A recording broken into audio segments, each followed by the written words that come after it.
Hey guys, Mr. Moving. Today we'll be listing my top 10 movies of 2020. It has been 2 weeks, and as of right now, you can vote for the 2020 Banana Awards. Best movies of the year and best TV shows of the year. You can vote for that in the description below. And yeah, without further ado, here are some honorable mentions. One of them is Words on Bathroom's Wall, Marvelous Love Story. If you have the time, check it out. Mank, a little slow, but is still a marvelous film technically. Bill and Ted Face the Music, a film that I just had a fun time with, and Summerland. It was a more of a heartfelt journey, yeah, but it was good. All those films I think are good. Check them out if you really want to. But getting into the list, though, number 10 is His House. It's a horror movie on Netflix. It's Weeks. I know the director's last name is Weeks, Ben Weeks, something like that. And it's just a marvelous movie. It's a really creepy film, though, too. So, yeah, it's scarier than Quiet Place, I think. But it is a fantastic movie. Definitely recommend checking it out. Number 9 is Sofia Coppola's On the Rocks. It stars Bill Murray, Rashida Jones. And it's just a really fascinating story. Rashida Jones' character, she's going through troubles. Bill Murray just adds a lot of comedic relief to this movie, as he does with most movies. And yeah, number 8 is Ma Rainey's Black Bottom, on Chadwick Boseman's last film, and it might be his best, as many people have been saying. Viola Davis also did amazing. And yeah, just a fantastic movie, though.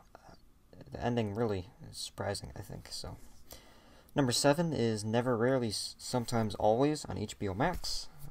It's this film was hard to watch. Not in the way that it's violent or anything. It's just, yeah, it was just hard sometimes to watch this movie. It was a really fantastic movie. It really depicts the how hard getting an abortion really is, and yeah, the film was hard to watch sometimes. Number 6 is The First Cow. Kelly Reichardt made this film. I've actually not seen any of your other movies, but this film, I have to say, was pretty darn good. I really liked it. It was way different than I thought it was going to be. And it was just a different story. It's a different movie. You don't see a lot of movies with this story. And it was just completely original, and I love this movie. I do a review on this one. I do not have a review on all these, so so far I have a review on His House, On the Rocks, First Cow, Ma Rainey's Black Bottom, and Never, Rarely, Sometimes. Reviews be on the way. And then the next movie I also have a review for, and it's Christopher Nolan's masterpiece, Tenet. Well, not a masterpiece, but it wasn't as good as I would have liked it to be, but it was still a fantastic movie. It was great technically, and also the acting was fantastic. The story did have some holes, but besides that, though, Tenet was a fantastic movie. It was really fun to watch, I thought. To me, it didn't drag at all. And yeah, it is confusing, but I don't really think that's a bad thing. Next movie I have a review for also, and that is Soul, the 2020 Pixar movie. One of the two, Onward, which did not make the list or the honorable mentions, but it's still a good movie. And yeah, but Soul, though, was fantastic. This was actually not on my top 10 most anticipated movies of 2020 list. This movie, it just in a way surprised me, and I really loved it. It really made you think.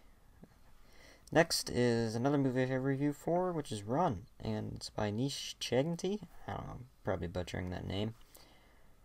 And has a breakout performance for Kira Island, I think that's how you say your name. Sarah Paulson also played a really creepy person, as she always does.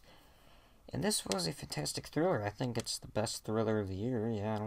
Nothing else tops it.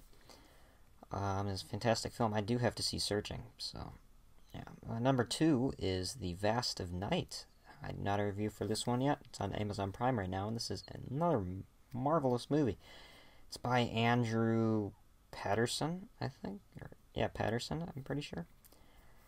Yeah, it's a breakout movie, and it's just a fantastic movie. It takes you back to a 50s sci-fi, and it's not a bad 50s sci-fi like Invaders from Mars. It is a good 50s sci-fi.